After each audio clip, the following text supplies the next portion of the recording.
please, let's get started. Thank you all for attending. Our panel today is called Justice in Theory and Practice in Missouri, and we have a wonderful group of panelists who are going to be sharing their own experiences about such. First, I want to thank everyone involved in the symposium, everyone that put it together, faculty, staff, students, etc. I also like to thank you for being here and being involved. It's really important. Let's give a round of applause for all those that helped make this happen.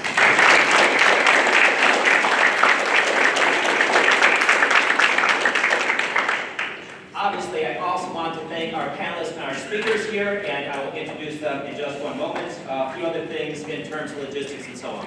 My name is Rich Keenan. I teach philosophy here at Westminster College. I'll be serving as the moderator. Basically, I'll be asking a few questions of our panelists. I do want to make sure to save some time, 15 to 20 minutes, because I want to hear from you as audience members in terms of the questions you have. So I have the negative task of trying to nudge people in terms of keeping track of time if it comes to that, so that we can hear from you as well.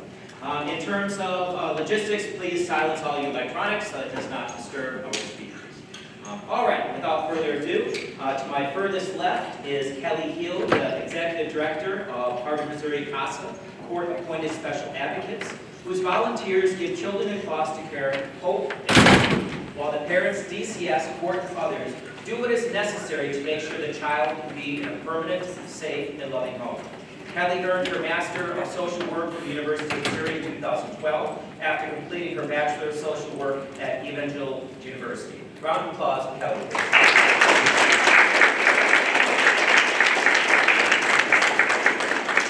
Scout Gibson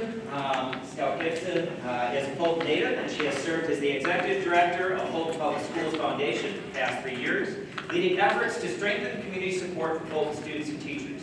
Scout has more than 20 years of experience in nonprofit administration, fundraising, and marketing for organizations from local Boy Scouts to Mercy Hospital groups, and believes strongly in the power of volunteering and of philanthropy's ability to help build strong, supportive communities.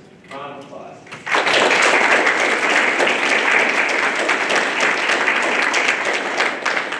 Laura Bird has served as the Executive Director of the LA County United Way for the last 2 years, working alongside board of directors to partner with local nonprofits that are serving the most vulnerable in Callaway County. Her lifelong passion for volunteering has included everything from training service dogs for individuals with mobility impairments to fostering several children. Round of applause.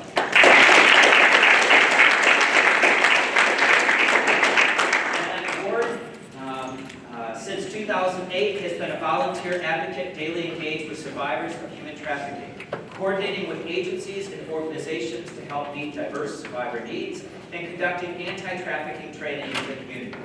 For many years, she has served as a member of what was originally the Community of Christ Race and Ethnicity Task Force, and is now the World Church Diversity and Inclusion Team. Round of applause.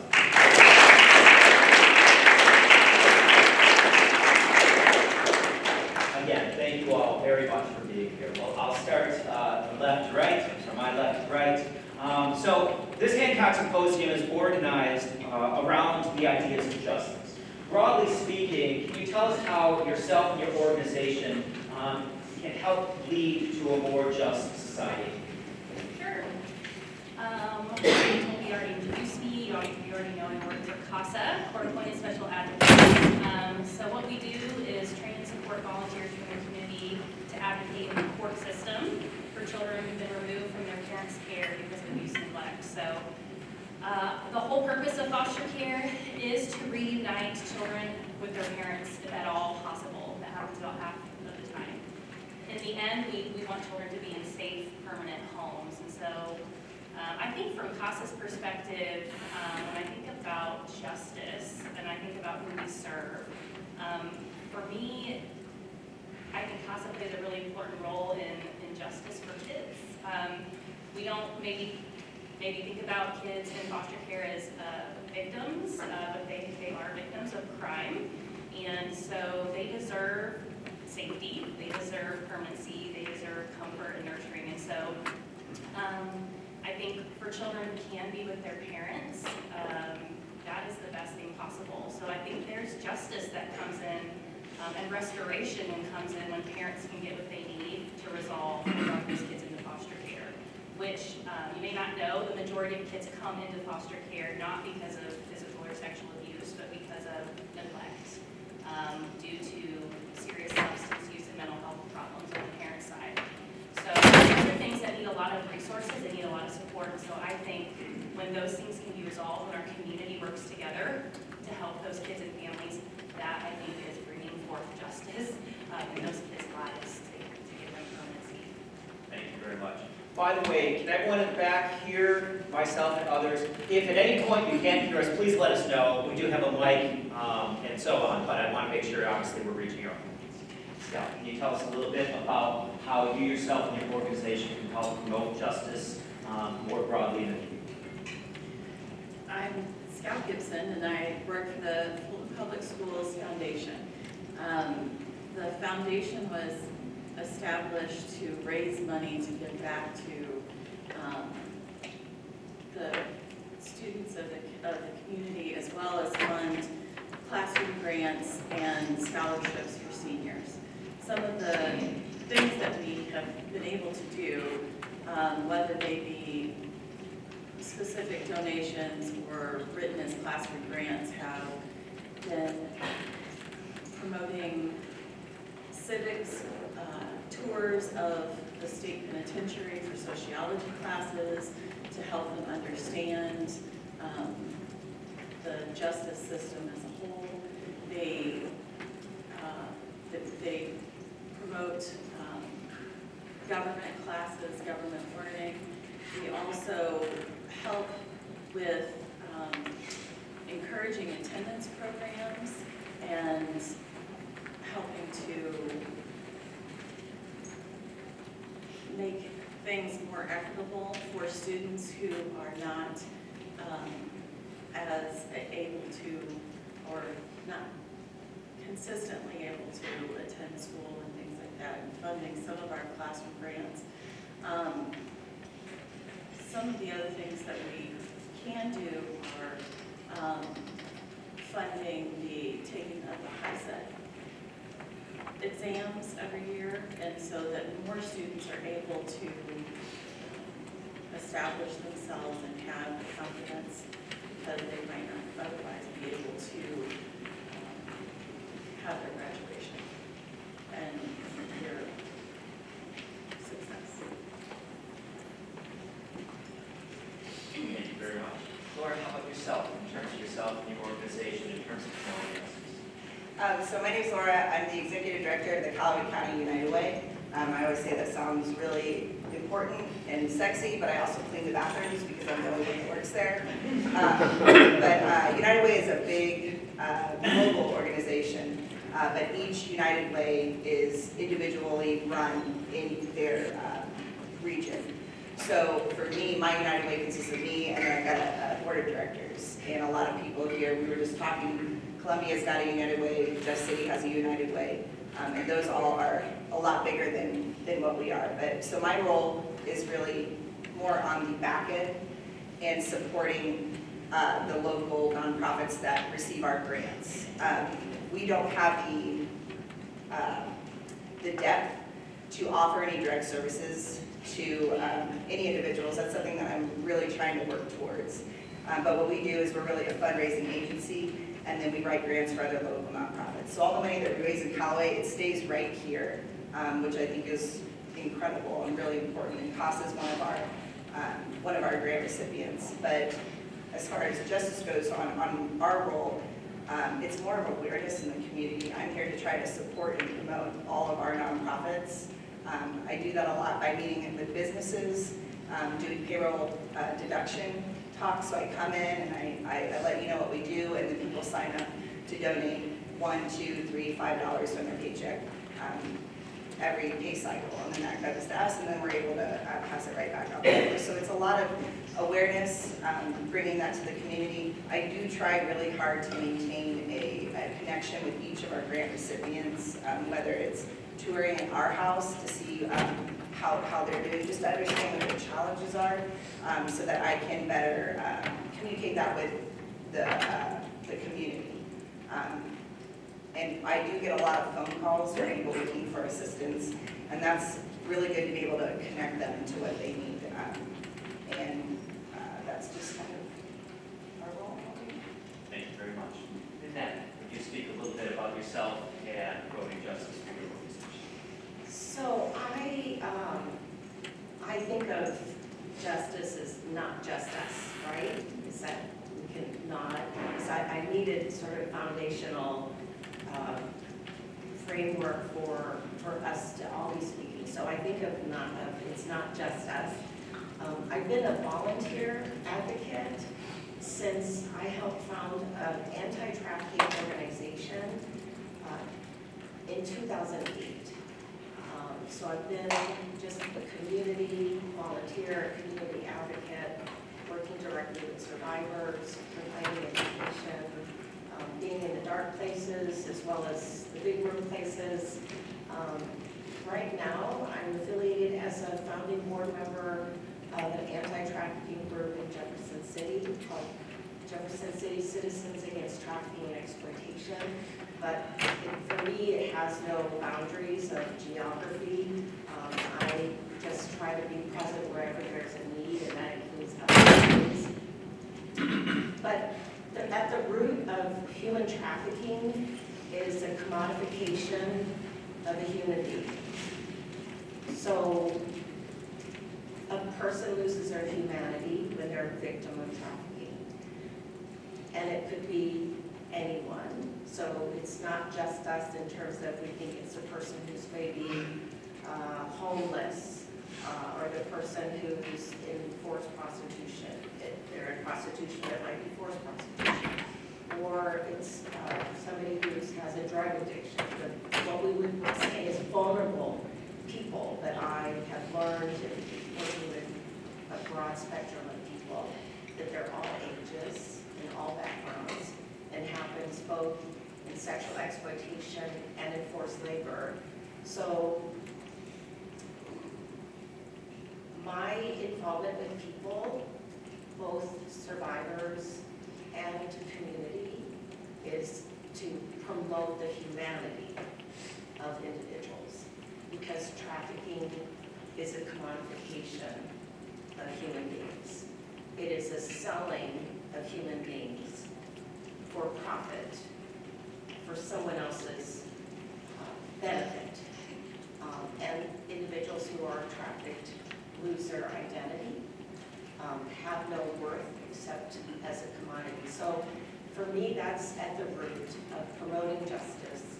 When I educate, when I work directly with survivors, it's not only making our community aware of the humanity of people who are in this predicament, this crime, but also the community to know that we have to bring back that humanity in our relationships, and for survivors to know that they are fully valued as a human being. So that's at the crux of a lot of what I do. Thank you so much. For each of you, can you speak to an example of a major success that you or your organization has promoted, and what types of things that have helped enable you or your organization to succeed in that way? Sure. Thank you. I don't know how I got appointed to To the first, well, when I think about successes, I can come up with individual stories about kids and families who've been successful in foster care, which I feel like I should share at least one recent one. But I also think of big successes. Heart of Missouri CASA has grown a lot over the last 7 or 8 years. We've tripled the number of kids who have a CASA volunteer. On average, we serve the 13th Judicial Circuit, which is Boone and Cowboy counties. On average, in both of our counties, there are over 650 kids in foster care a year. About 2/3 of those are Boone County, about 1/3 is Cowboy. And so we have about 400 kids a year who have an advocate now, which is huge from when I started in 2016, and we had about 125 with a volunteer. So that's a huge success. We're also working on a pretty huge project right now to create a permanent headquarters and clubhouse in Columbia. We're based in Boone County, that will enable us to grow to serve all the kids and provide a really special place for kids in foster care in the whole region. But when I think about individual stories, when I think about those things, the thing that makes all of that possible is our communities. It's our communities caring. It's individuals who step forward and either give of their time. So obviously, we couldn't do what we do without really dedicated volunteers from the community. So that is huge. It's people giving them their resources. Nonprofits, 501c3s have to raise all their support. Some have streams of revenue that kind of keep them stable, but for us, it is a mixture of grants and contracts and individuals. And if you watch what's happening in our world, we can rely on the government less and less to help support what we're doing. So it really requires communities to get behind the issues in their community, because I feel more strongly now than I ever have that nobody's going to really come in and rescue us from our problems. We have to figure them out ourselves. And so I think with every success that we have, it's because of our communities, it's because of the people who come behind us and do the hard work to be CASAs or come behind us and support us financially. A very recent story of a CASA, she was working with 2 teenage girls, and the oldest one was 18, so she was thinking about her future, and she really wanted to be a chef, but she didn't know how to make that happen. She had seen something like that happen in the lives of the people around her. And so her CASA volunteer not only provided the encouragement and the emotional, mental support, like, you can do this, let me show you how. She helped with tangible things, filling out college paperwork, filling out the FAFSA. I'm speaking to the people who know about this. All of these things, helped her get set up in a new apartment, you guys know this. It's very hard when you don't have somebody who's gone through that before. If any of you are in first-generation college students, you know what that's like. So that young lady moved 3 hours away from her hometown, set up a new apartment, started in this dream that would not have happened if she didn't have somebody that was beside her championing that. So again, I think any success that we have is because of the people that come around us and support us and lift up our mission. So find the thing that you care about. Sorry, this is I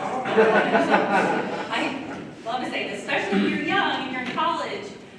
There are so many issues in any community you're ever going to live in. Here in this community, there are a lot of things because the world's broken and there's a lot of problems. Find the thing that stirs your heart and get involved in it some way, because there are many nonprofits that need you. So, yeah, sorry.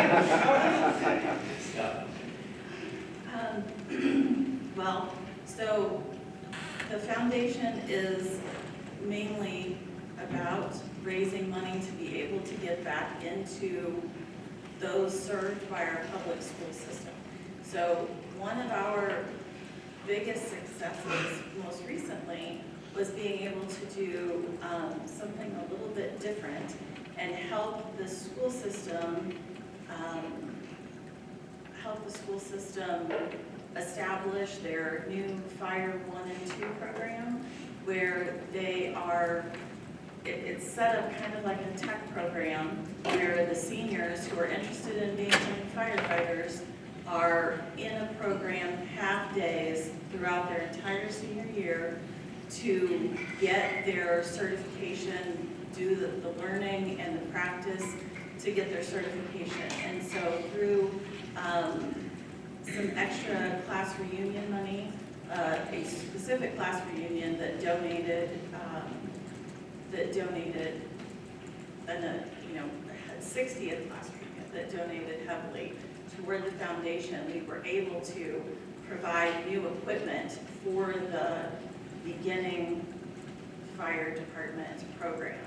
And that undoubtedly affects our entire community and helps to build the confidence for programs that are for kids who otherwise are not finding their niche in the typical high school programs. Yeah, so a lot of our successes, my day-to-day is numbers. I'm trying to raise money to give back to the community. And I think one of our big successes is just maintaining relationships, but also forming new ones with whether it's individuals or businesses in the community, and trying to get them involved. We just held a really successful fundraiser last night. It was a whole lot of fun. I was able to get some different people, and it can be a little bit intimidating and nerve-wracking to sit and just kind of watch numbers. So we're one of those that doesn't have necessarily a steady income coming in, and so you're just trying to make sure that we've got those funds to cover the grants, and that can be pretty intimidating. But I wish that we could offer direct services. I did have a really great interaction. A gentleman called me, he was a senior and he was looking for housing. And there's a major housing shortage going on right now, and there's just so many barriers to entry. And there was so much paperwork, and by the time this individual had found our number and called, and I called him back, it was, I mean, he was defeated. And so to try to give him a glimmer of hope and to help him through the process and to offer to meet with them and come fill out paperwork, and then he promptly told me that he wasn't an invalid, and I was like, oh, I understand, I don't think that you are, but if you need me, and he was like, I actually would like to meet you if you want to come and help. And so just trying to be ready and willing to help at a moment's notice like that. But I will piggyback off of what Kelly said. I think one of the most impactful things I ever heard in my life was somebody told me that find out what breaks your heart about the world and then go fix that thing in your community. So I can't solve world hunger, but I can feed a hungry family that's in my community, whether that's physically making a meal and dropping it off at the homeless shelter, or finding a soup kitchen, or holding a can drive. So I can't save the world, but I can save someone's world. And when we try to pull back and look at the big picture, I think it can be really overwhelming. But if you can kind of hone in and try to just fix your neighborhood or fix your town, it's going to make a big difference. Thank you so much. Annette? Okay, I'm one series of questions behind, but good morning. Good morning. Well, Morning. Okay, wait, good morning? Thank you. Okay, I needed that. Thank you very much. And Kelly, thank you for the privilege. It is a privilege. I also wanted to say that. I don't take this opportunity lightly. So I'm going to cheat and tell a quick story at the end, but this story I want to give you when I was affiliated with this anti-trafficking organization that formed in 2008. We had monthly meetings that were just open to anybody. When you came, you signed an email list, and then you were part of the organization. It was as simple as that, as we were growing momentum, because back in 2008, it really wasn't on people's radar. People really thought trafficking of persons was something that happened in another country, but we've come a long way since then. But we had these monthly meetings, and it was a great place for new people or interested people or curious people to come to a community meeting and hear, learn, and connect. One person, I think of this story because of all of you being on this campus, she had learned about anti-trafficking wherever she went to nursing school, and got involved on campus in anti-trafficking wherever she was. I need to find out where she was so I can tell the story better. But fast forward, married, she and her husband moved to Columbia. She was working as a nurse at the then Women's and Children's Hospital. And she found us, came to the meeting because of her previous interest. And at every meeting I always said, please consider your circles of influence and who might need a presentation or training, because we do it for free. And so she took that seriously and went back and talked to her supervisor, who heard her and said, yes, we need to do training at the University Hospital, Women's and Children's Hospital on human trafficking. And that supervisor, together with the nurse that came into our meeting, scheduled a series of educational programs. They were not required. They were different days and shifts so that we could catch different people. And every session we did, more people came because people went away saying, you need to go to this. I will tell you there was nothing magical about what we shared, because these are professionals in the medical field, and you know they had seen dark things, heard dark things, witnessed dark things. And so they understood, well, if you see somebody who seems to be under control, or somebody who's not making eye contact, or they have unexplained bruises, or different things, and they'd say, well, we see all that, but we don't know what to do. And so I said to the administrators who came also to these meetings, You know, we can do training every year, twice a year, 4 times a year, but until you change your institutional policies, procedures, practices, it will not really get the outcome that is truly needed. And so they proceeded to have a team together. They got the top, whoever it is, with the university hospital system approval to actually form an anti-trafficking team. I had the privilege of being part of those early meetings and part of their early trainings as they developed a training, and then they developed video, developed online. They made sure the posters were everywhere. So you get where I'm going, because this was a student who learned about the fact that there was human trafficking, found a place in her professional world to connect with it at a community level, and impacted the whole institution of the university hospital system, because there are plexiglass signs of the anti-trafficking, the toll-free number for human trafficking. And so I was amazed at the progression and to witness from the grassroots and how powerful that was and what you could be as well. Quick story cheating at the end here. I just had a survivor of trafficking recently come up to my door in a parking lot at a homeless program.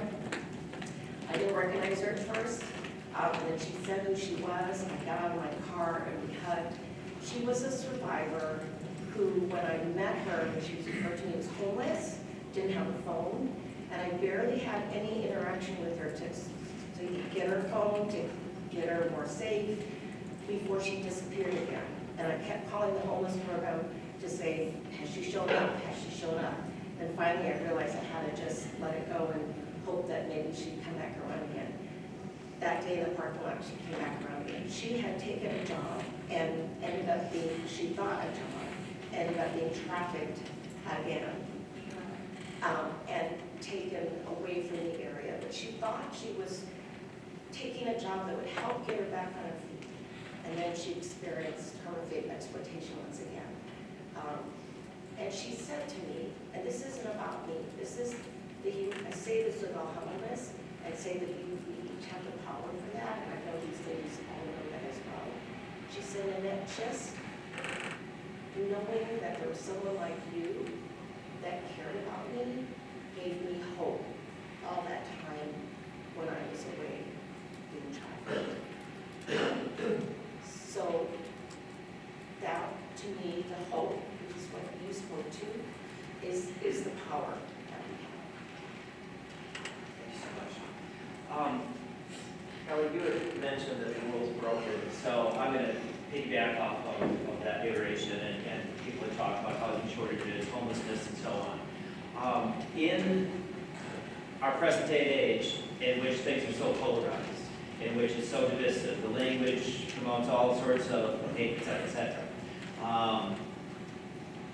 Do you have any advice in terms of how to bring people together when they have very different conceptions of justice? Again, to use an extreme example, somebody, news anchor just said that homeless people with mental illnesses that don't take the medicine should be killed.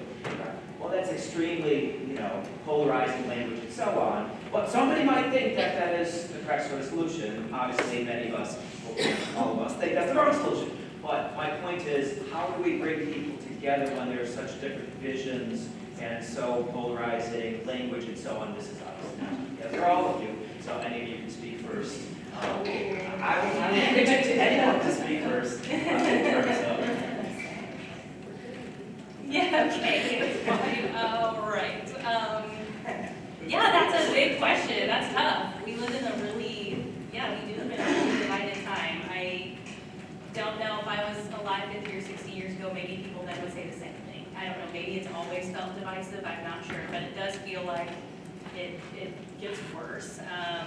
When leaders across spectrums, I'm not going to call it any spectrum, across spectrums use violent language or hateful language, it is really hard. Because to me, it seems like in our society we've lost a lot of critical thinking. We watch this 24-hour news cycle and get sucked into it, and we can't separate ourselves from it and use our brains to think about situations more holistically and critically. But, you know, for me, I've never been persuaded by somebody arguing or pushing their opinions down, you know, my throat. I think people, if we want to get to a better place, this is, I guess, just my personal feelings, we have to be able to listen, to understand more than to be right and to get our point across. We have to figure out how can I open my ears to hear what this person who disagrees with me is saying and thinking before I want to, yeah, you're wrong. Because, you know, we've got to figure out that. We've got to figure out empathy. We've got to figure out how to understand where somebody else is coming from and just listen to understand. I think a good piece of advice, is I've read recently, you know, to help broaden your mind, just to how other people think. How did this person that is very different from me even get to that point of view? Sometimes I'm like, I do not understand how the person got there. You have to be able to listen. And so I heard somebody recommend recently, you know, be intentional about reading or listening to somebody that's different from you, so that you can try and understand where they're coming from. Because I just think we're not going to make progress unless we figure out how to do that. I'll do I think that really, I mean, hitting on the same points, like, it is important to get to know other people who are not just like you, or don't seem to be just like you. At the base of who we are, no matter what the situation, someone who on the outside looks like they would be completely polar opposite of what you believe and where you came from, they're not.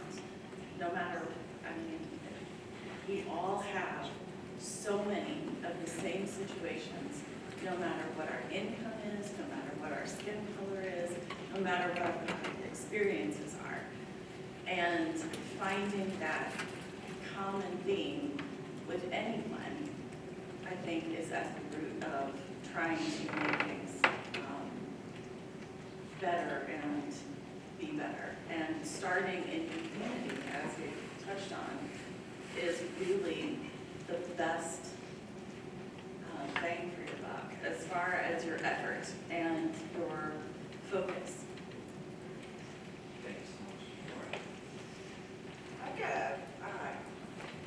I've worked with a lot of different groups. I've done a lot of work with kids, I've done a lot of work with youth groups, I've done a lot of work with adults, and I truly believe if we can all play a game together, that we're going to pull in the same direction, and it's going to open up a kind of a safer space to be like competitive, but in a fun way.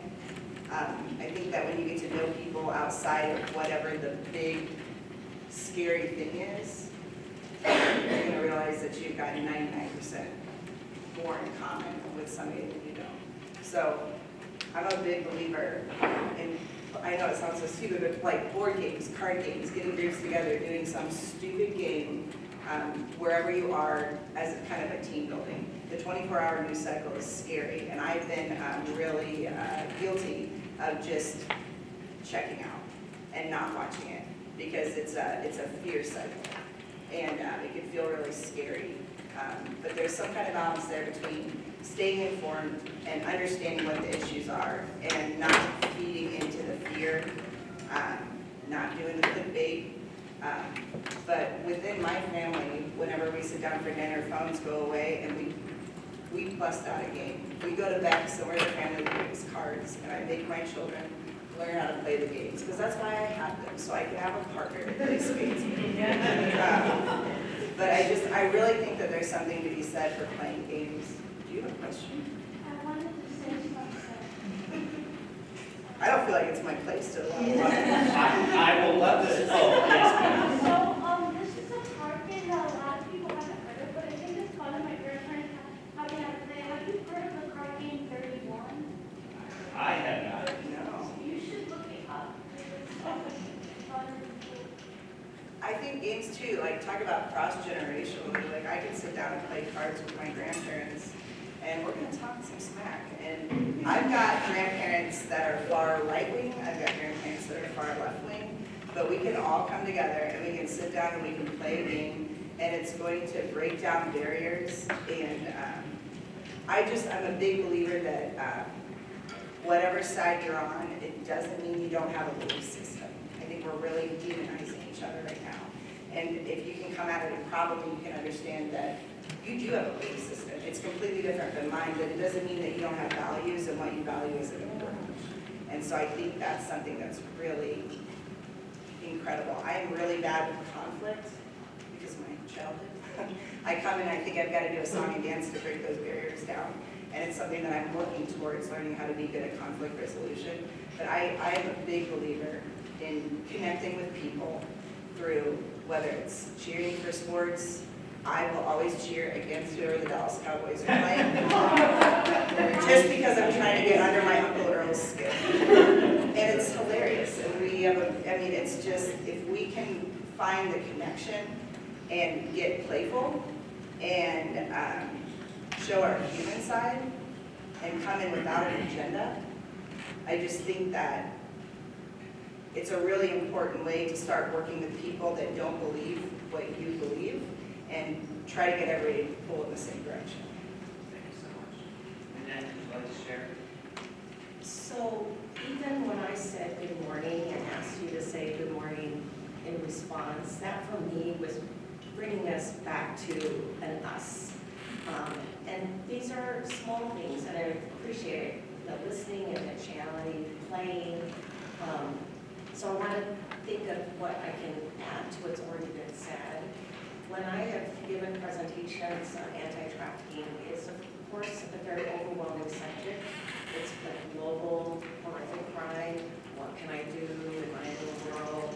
And at the end, I oftentimes just say, if you just consider, there's another hand raised, I'll let you finish first. Looking each other in the eyes. I think of how we're in a restaurant and the person who waits on us, the food was cold, we don't want to tip them, there are people in the service industry, whatever, and we, small ways commodify them. Well, I'm here in a restaurant, it's to serve me, I'm getting a meal, I'm paying for it. And so in these small ways, we actually do treat people differently because of their role or job or position, when really if we look each other in the eyes, person to person, human to human. Some years ago, when I was with the Human Rights Commission, I was part of the community in the city of Columbia facilitating community dialogue. It was just circles of people, 5 to 10 people, sitting in a circle, and you have to see each other. And I would find out years later that people have become friends with someone they knew they would never meet otherwise. We don't have any structure that allows you to do that necessarily, but just even think of your classroom. We have these models of how we're supposed to be and meet in different settings. And we have to think about how, if we're in a leadership role or maybe not in a leadership role, but simply nudge in a direction that says, can we just check in and see how everybody's doing today? Or what was everybody's favorite thing over the weekend, or favorite, it's sort of like a play thing, but breaking down so we touch each other's humanity. So whatever setting you're in, whether it's your family, your church, where you worship faith, your classrooms on campus, what can you do to break down what we think is the expected way to be and behave in a group, so that we can touch on the humanity of one another? And I think about how I'm saying this well, this is like my encyclopedia, this is my connection to people, and so I'm looking at this, but I think we have to make sure we're also looking eyeball to eyeball, that we are spending that time as well, and it will necessarily begin to touch an inside part of us, where hopefully some other things that influence might just melt away. Thank you so much. Round of applause for our wonderful.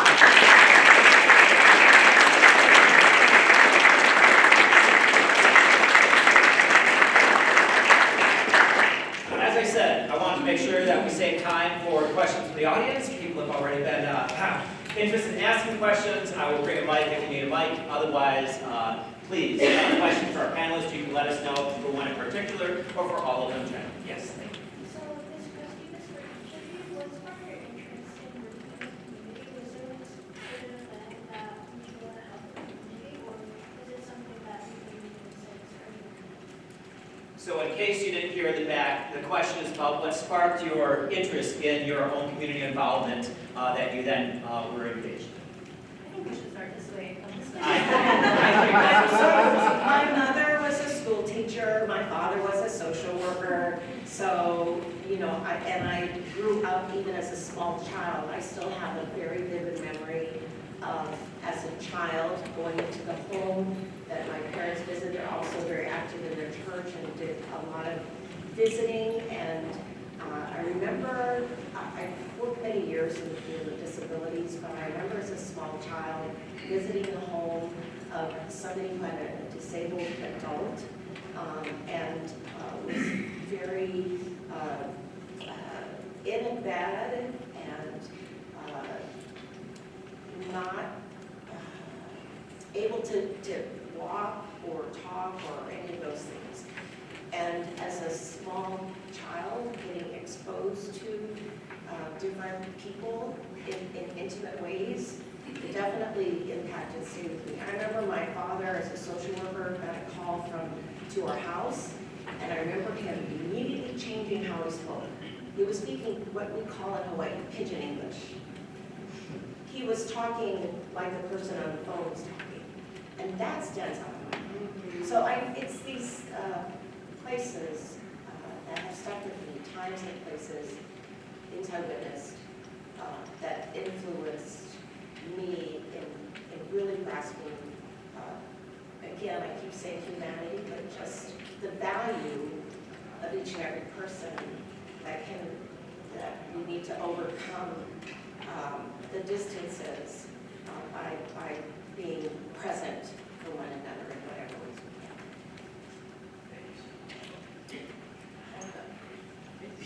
can. So, I got involved in volunteering because our first child was born at 24 weeks.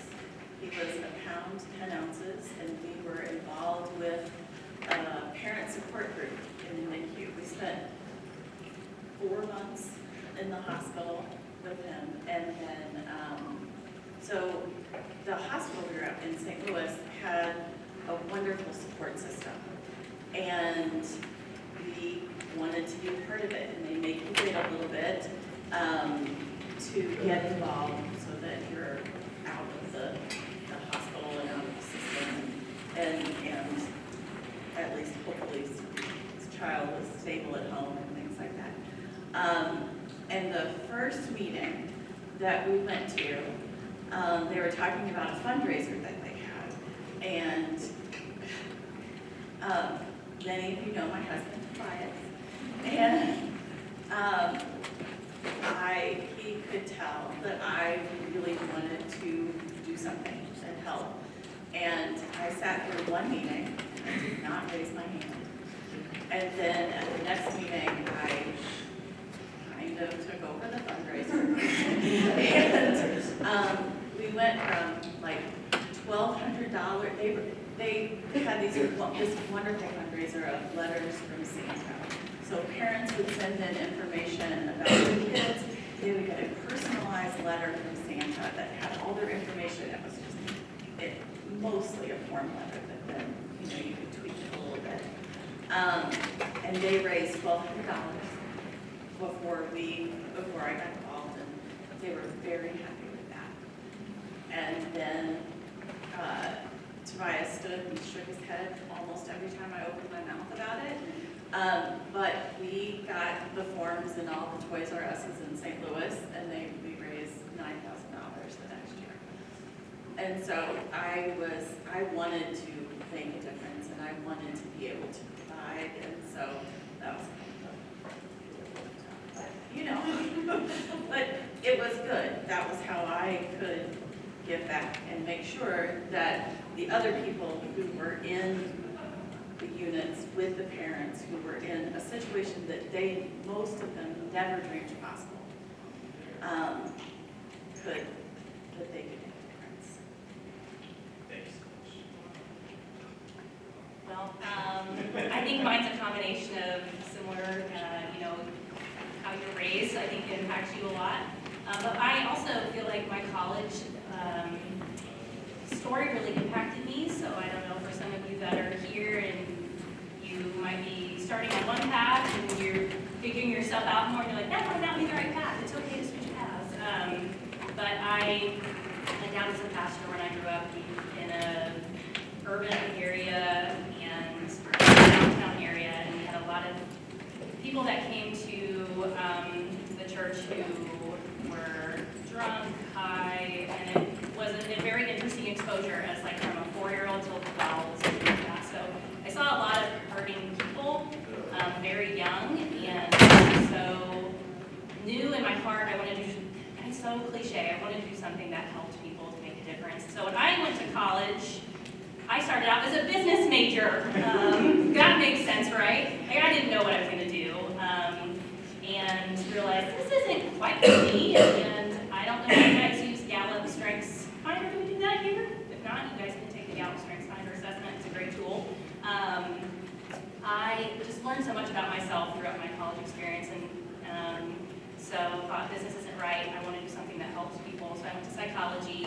Like, I'm getting there, but I'm just not quite there yet. And then I found social work, and it was just the right thing for me. It fit, my strengths of what I cared about. One of my top 5 strengths with the Gallup, if you know it, is belief. And when somebody has belief as one of their top 5, they have to live their life in a way that aligns with their values, or they're not going to be happy with it. So there have been times in nonprofitdom that I'm like, this is really hard. Can I go work somewhere else? This is easier. But I know that in my heart of hearts, I wouldn't be happy and satisfied with that. So, I mean, it was a journey. I think a lot of you, if you're in college, you are also going through that journey. Even as we go in life, people change careers, you figure out where you fit. So I think spending time becoming more self-aware is really important. And I feel like that's a lot of what I did when I was in college. I'm going to learn who I am. I'm going to try out different things and find out what I actually care about and want to spend my life doing. And that's what I've done. I've been in the social work field for almost 2 decades, primarily working with kids and family organizations. I don't do clinical or direct work anymore. I'm on the administrative side now. But Thank you so much. Do you want to jump in, Laura? I think a lot of it is the way I was raised. I used to rotate the stuffed animals on my bed because I didn't want to hurt any of their feelings. I thought males had feelings as a kid, so when they got broken, it was really hard. I think I've always had a lot of empathy, but my mom struggled with depression really bad. I'm the oldest of 3, and my dad worked really hard. He wasn't always there. Dang it. But it was the best way you could show my family that you love them was to be self-sufficient. And so I think I've always had that kind of, I need to be self-sufficient, I need to help out of the home. And I remember the first time I wanted to donate blood, I was a minor, and I brought the paperwork home, and my mom was like, why? Why would you want to, and people need blood, Mom. And so she signed the form. I was so confused that I would want to go and give blood. And but I think a lot of it is, I always say I've got enough shame and guilt in my life that I should be half Catholic and half Jewish. I can't prove that genealogically, but it feels like that. But I think I think atoning for the sins of my parents is not that it's too strong of a word, but I think I've always been trying to make up for lost time and try to help others. And my parents are great and 2 well-educated college graduates, and if people that are in the middle class can struggle that hard with mental illness, and a lot of it was the shame and not being able to go and ask for help and seek out that, but just being aware of that if we were succumbing to that, what are people who don't have a safety net, who aren't educated, who don't have the resources, how are they going to make it? And just as a mom, I've got 3 boys, and I'm definitely not making the same mistakes my parents made. I'm making brand new ones, and I'm trying to give them all the tools in the toolbox that I didn't have and that I had to find out on my own. And I think that's a really hard piece of it, but just trying to be self-sufficient. I have a really hard time asking for help in this job. I am consistently asking for help from the community, and that is good because it's pushing me out of my comfort zone.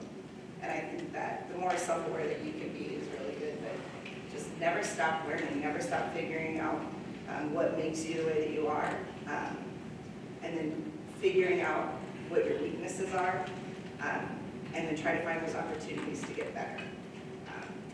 But I don't know, I think it's just trying to help somebody else out of a situation that I know I had been in as a kid, and to feel helpless,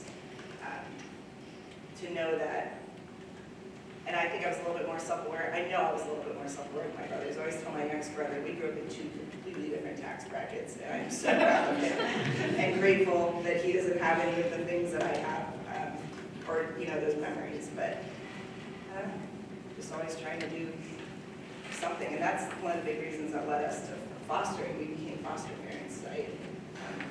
We were going through our classes, and I found out I was pregnant with my third son. A few weeks into the class, we went ahead and kept going on, and we went from 2 kids to 5 kids. In 6 weeks, we had our son, and then 6 weeks later, we took on our first placement of 2 sisters. It was going to be short term, and we had them for 18 months. And it was hard, and it's hard to be a parent, man. It's hard to be a parent with the kids that with the baggage you gave them. you know their background, and to have, extra baggage, and you're trying to unpack all those things too. So I don't know that I answered your question. I apologize. Very important. Thank you very much. Oh, yes. Oh. How many of you have traveled overseas? That's great. I'm just listening to folks. A big part of my life was living in Japan. My dad was worked for our church missionary. So my formative years, junior high to high school, and then I went back for a program 1 year at college, was in Japan. And that was a major uproot to be in another country. Talk about becoming self-aware when you're clocked in. So I applaud those of you who've been in another country. I remember coming back, and this was coming back to college where there was no internet, there wasn't any of that. And it just seems so irrelevant that I have been living in another country, but it certainly is a growth factor. And if you're thinking about it, looking at a program, I just encourage you, because that will definitely give you an experience to become more self-aware. Thank you so much. We have time for one more question. Yes, sir. So one of the messages for Symposium-Justice is through our legal system, and it was specifically for Gibson. Has your organization ever tried to pursue changing a legal law in Bolton or Callaway through events and petitioning, something like that? No, I don't think so. I'm not. Well, I think that we would have. I'm not sure that we have certainly addressed things with the Bolton Public Schools, but we work, like the superintendent of the schools is an ex officio member of our board. And so we are he knows what the board is thinking, and this has been through, the foundation was established 22 years ago. And so I think the superintendent, at least for the last 10 years, has been, whoever that was always a part of the board. And so we've worked very much in tune with that. We actually have school board members who are on our foundation board as well. And so I think I do not think it has been that the foundation saw an issue that was not already addressed by the school board and or the superintendent. Thank you so much. Time for another question. Did you ask a question earlier? Yes, ma'am. Awesome. Hi, good morning. My name is Cindy Franklin. I'm actually an alum of Westminster and spoke on a session yesterday. I am originally from Dallas, Texas, so Dallas is very different from Fulton. Go Cowboys. And I love football, and I love the Cowboys, but I love to get over there on the skin, and that's the only outside. And so, like, growing up in Dallas as a Black woman, I'm a product of public school. I was born and raised around so many people that were different than I was. Coming to Fulton, I think it was just as shocking for everyone involved. And so I think my question is, how do each of you engage or have conversations with people who, as you mentioned, have another set of values that is so different than yours, whether it's community members or even just neighbors? How do you have productive, helpful, honest conversations about your work and deal with their curiosity, right? It's not necessarily your job to teach them or educate them or persuade them to your side, but how do you be a good neighbor to people who you so in theory potentially are so different from or so strongly disagree with? I think a big foundation is vulnerability. I think with social media right now, we're seeing the highlight reel, man. We're seeing those families in their matching t-shirts going on vacation, and I wish I could be one of them, but I'm just not. And I am very quick to share my failures up front and talk to you about, dude, I had a massive first day of school fail with one of my kids, and I thought I was spraying a bottle of water on the hair to help lay it down. He was making a face, and I was about to lay into him, and it was white vinegar in the bottle. And I mean, if you can just be vulnerable with people and talk about how you're not nailing it, we're going to find a lot more in common. Because if anybody's ever tried to get a kid motivated to get up and go to the first day of school, my kids aren't in matching t-shirts. I don't have that bandwidth. I love it for those that can, but I'm really quick to share failures and be vulnerable with my neighbors. And if anybody, you probably aren't familiar with HOAs yet, but it's coming. I'm so excited.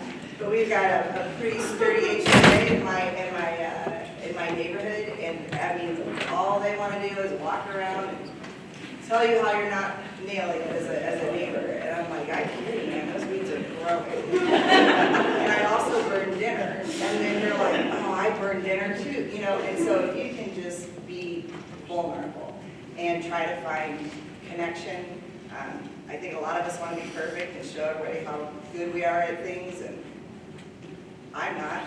I'm failing every day, but I get up and get dressed and fail up, try to do it better. So I think being vulnerable and trying to find connections with people. And maybe that means avoiding those big topics to begin with. And I did have a really interesting conversation at one point. We had kind of an issue happening in the community. And my neighborhood's mostly white. And I'm very aware of that. And we fostered a lot of kids that were not looking like us. And I had a real big, I was concerned that maybe the neighbors might end up calling the cops if kids were outside playing basketball thinking that they weren't welcome. And so having to send a picture of our new kids to my cul-de-sac and be like, hey guys, these are the new foster kids we have. If you see them around, introduce themselves. They're great kids. And trying to get them out of a hole that they never done. And that's tricky. And I get to have a lot of conversations with people where they were like, well, I don't see any racism, in our community. I just don't think it exists here in Callaway. And I was like, that's a really interesting thing. I raised Black children in this community, and I have had a lot of those issues. And if they push back, just gently saying, maybe that's your privilege. And I'm really grateful for you that you have that privilege. And the wool was pulled back pretty quickly for me. And it just made me really aware of the challenges. I apologize. I talk with my hands. I can't sit still. We've got wheels. But I think just being vulnerable and being honest and not trying to be like, oh, I apologize. I never want to cut people off. No, but a couple of things. First of all, let's give thanks and a round of applause.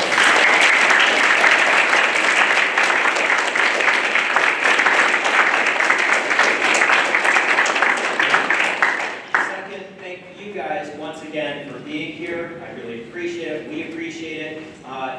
Next here, we'll have Evangel Woods speaking on democracy and bodily autonomy, and Sean O'Brien will be speaking in the church on due process is for everyone.